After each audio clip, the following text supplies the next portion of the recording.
के हिसाब से हम बोलना चाहेंगे जो ये जो नया जो एज आया है, जो नया जो ऑडियंस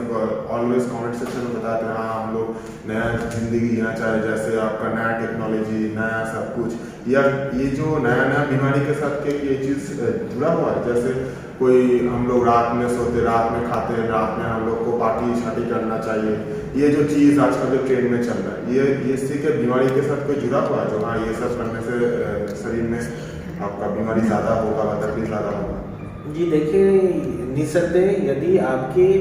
जीवन जीने का यदि जो तरीका है वो यदि उचित नहीं है तो उसका प्रभाव आपके शरीर पर, मन पर तो पड़ेगा। हाँ, इसमें और एक क्वेश्चन हम लोग फेस किए थे कुछ दिन पहले, यूट्यूब में बोली, फेसबुक में बोली, जब उनको ज्ञात नहीं है जो कौन सा चीज़ ठीक है, कौन सा ठीक नहीं है, क्योंकि उन लोग बोलते हैं हाँ हम लोग तो इसी ज़माने का आदमी है, हम लोग टीनेज है, जो हम लोग पार्टी करेंगे, रात में जाएंगे, ये हम लोग का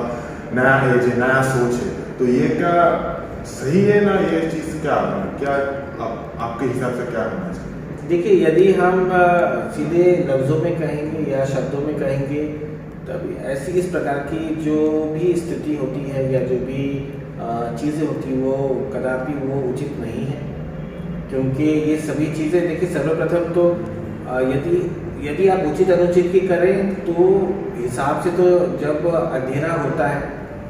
या सूर्यास्त जब हो जाता है उसके पश्चात में तो भोजन भी नहीं करना चाहिए जो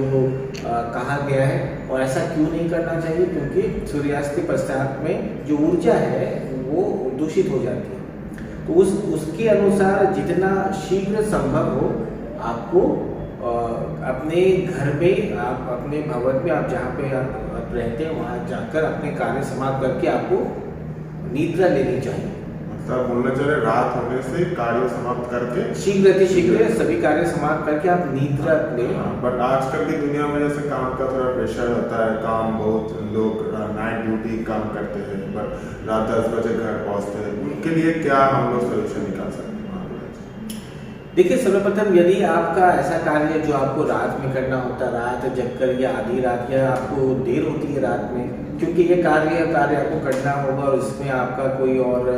कोई और उपाय नहीं, आपके पास में चारा नहीं है, तो ऐसी स्थिति में आप वो जो आपका कार्य है वो आप निसंदेह करें। परंतु उसी के साथ साथ में हम लोग के यहाँ पे बहुत सारे ऐसे कोर्सेस हैं जिस कोर्सेज में हम लोग ये बताते हैं, ये सिखाते हैं कि भाई आप स्वयं को कैसे स्वस्थ रखें, या आलोचित ऊर्जाओं से आप स्वयं को कैसे मुक्त करें और अपने आप को कैसे आप सुरक्षित रखें, ये हम लोग अपने कोर्सेज में बताते हैं। ठीक है महाराज जी, बट और एक चीज़ जो हम लोग टॉपिक में जो हम बात कर रहे हो, बीमारी कैसा होता है, तो बीमारी जो शुरुआत है इसी चीज़ के थोड़ा जब हम लोग रूटीन हो जाए, हम लोग जो काम करते हो ठीक नहीं है, पर रात भर हम लोग जाग के काम करते हो भी ठीक नहीं है, ये सब कारण के लिए बीमारी धीरे धीरे हम लोग के शरीर में आता है। जी, और असल में यदि आप प्रकृति के अनुसार जब नहीं चलते हैं तो आपके जो अलग अलग जो ऊर्जा के जो शरीर हैं आप नहीं चलते हो, परंतु वो जो ऊर्जा के जो शरीर है, बहुत सारे जो अलग अलग शरीर होते हैं, बट ऊर्जा का शरीर ऑडियंस को पता नहीं होगा क्या होता है, तो वो थोड़ा क्लैरिफाई करेंगे तो अच्छा। जी देखिए, ऐसे तो बता पाना थोड़ा सा कठिन होगा, परंतु हम फिर भी प्रयास करते हैं। जैसे कि आप लोग सब जैसे देख सकते हैं कि भाई ये हमारा हाथ है या ये हमारी एक उंगली है, तो यदि ये एक उंगली है तो ऊर्जा का ये एक उंगली ये और भी है जो ऊर्जा का है, जो चारों तरफ में है, ये और दूसरा है, फिर ये तीसरा है, फिर ये चौथा है, फिर ये पांचवा है, ऐसे अलग अलग ऊर्जा के हमारे अलग अलग उंगलियां हैं। तो न केवल उंगली बल्कि पूरा शरीर है। तो इस प्रकार एक शरीर के बहुत सारे ऊर्जा के शरीर होते हैं और हर एक ऊर्जा का शरीर का स्वयं का महत्वपूर्ण कार्य होता है। और यदि ये सभी ऊर्जा के शरीर अपने अपने स्थान पर रहकर अपने कार्य को यदि पूर्ण रूप से करे तो वो व्यक्ति अपने जीवन में सुखी, सफल, संतुष्ट होता है। और यदि ऐसा नहीं है, किसी ऊर्जा के शरीर में कोई असुविधा है, कष्ट है, पीड़ा है, तो ऐसी स्थिति में उस व्यक्ति के जीवन में भी असुविधा, कष्ट और पीड़ा का वो अनुभव करता है। मतलब हम लोग को प्रकृति के अनुसार हम लोग को चलना चाहिए, जो बीमारी नहीं आए वो इसलिए चलना चाहिए क्योंकि ये जो हम लोगों के जो ऊर्जा के शरीर हैं ये प्रकृति के अनुसार ही बने हैं। अब यदि हम लोग प्रकृति के अनुसार ना चलें तो उसका दुष्प्रभाव जो है वो ऊर्जा के शरीरों पर पड़ता है, जिसके विषय में मनुष्य को अधिकतर ज्ञान ही नहीं है या कोई आभास ही नहीं, उन्हें कोई किसी भी प्रकार से उन्हें थोड़ा भी इन चीज़ों के विषय में कुछ भी जानकारी नहीं है। ठीक है महागुरा जी, तो ख़त्म करने से पहले हम लोग एक सॉल्यूशन बता दीजिए, उनको क्या रूटीन मेंटेन करना चाहिए एक स्वस्थ जिंदगी पाने के लिए, क्या चीज़ करना चाहिए, कौन सा चीज़ करने से उनको फ़ायदा होगा, हम लोग का ऑडियंस को थोड़ा बता दें। देखिए, सर्वप्रथम तो हम आपसे ये कहना चाहेंगे कि यदि आप चाहते हैं कि आपके जीवन में आप अनुचित ऊर्जाओं को आप दूर रखें, वैसे तो उसके लिए बहुत सारी चीज़ें हैं जो जिनके विषय में आपको सर्वप्रथम ज्ञान होना आवश्यक है, क्योंकि आप एक ऐसे मान लीजिए समंदर में रहते हैं जिसका जल दूषित हो चुका है। अब उस समंदर में यदि आप वास करते हैं तो अब आपको समझने में असुविधा नहीं होगी या कष्ट नहीं होगा कि अब आपको कितना संभल के रहना है। ठीक उसी प्रकार हम लोग ऐसी दुनिया में रह रहे हैं जिसकी ऊर्जा दूषित हो चुकी है। अब हम लोग को कैसे कैसे अपने आप को संभाल के रखना और ये कैसे कैसे अपने आप को अनुचित ऊर्जाओं से मुक्त करना, ये सभी चीज़ों के विषय में हम लोग बताते हैं। और जैसा कि आपने कहा कि कुछ कहें, तो इसलिए हम बस इतना कहेंगे जो सभी जो जानते हैं उस चीज़ को थोड़े दूसरे तरीके से कहना चाहेंगे कि जब रात्रि होती है तो जो अनुचित शक्तियाँ हैं वो यहाँ वहाँ वातावरण में घूमती हैं, क्योंकि दिन का समय यदि अच्छी शक्तियों का है तो रात का समय अनुचित ऊर्जाओं का है या शक्तियों का है। अब जैसा कि हम लोग सब जानते हैं कि ये कलयुग चल रहा है, तो इसलिए अनुचित जो ये ऊर्जाएं हैं, जो शक्तियां हैं, ये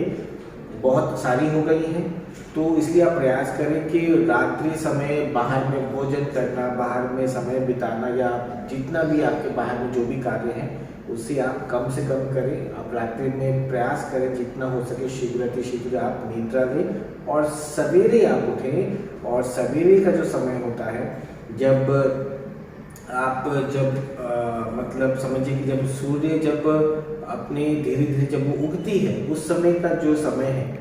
वो जो ऊर्जा जो देती है वो ऊर्जा बहुत अच्छी होती है, क्योंकि उस ऊर्जा में बहुत सारी अच्छी अच्छी शक्तियाँ जो है वातावरण में, वो सभी शक्तियाँ उस ऊर्जा में मिश्रित होती हैं और फिर वो सभी शक्तियाँ धीरे धीरे वो आपके जीवन में आती हैं यदि आप उस समय जागृत हैं तो। और यदि आप उस समय सो रहे हैं, निद्रा में हैं, तब वो आपके जीवन में नहीं आएगी। तो उसके लिए आपको जागृत रहना होगा।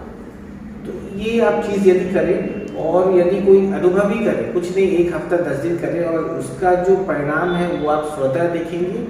और फिर आपको वो स्वतः ये स्पष्ट हो जाएगा कि क्यों ऐसा आवश्यक है कि आप रात्रि समय जितना संभव हो शीघ्र आप निद्रा लें और सवेरे शीघ्र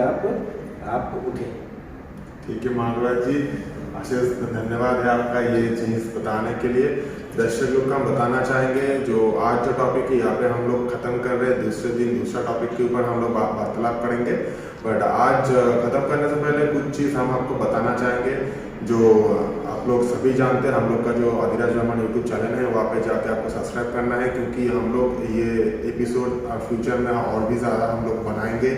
आप लोग कहें हम लोग बनाएंगे और हम लोग फेसबुक में भी है, उसमें फॉलो कीजिए, ट्विटर में, इंस्टाग्राम में भी, वहाँ पे भी फॉलो कर सकते हैं। क्योंकि ये चैनल में हम लोग जो चीज़ देते हैं वो किसी चैनल में आपको नहीं मिलेगा, क्योंकि इस चैनल में हम लोग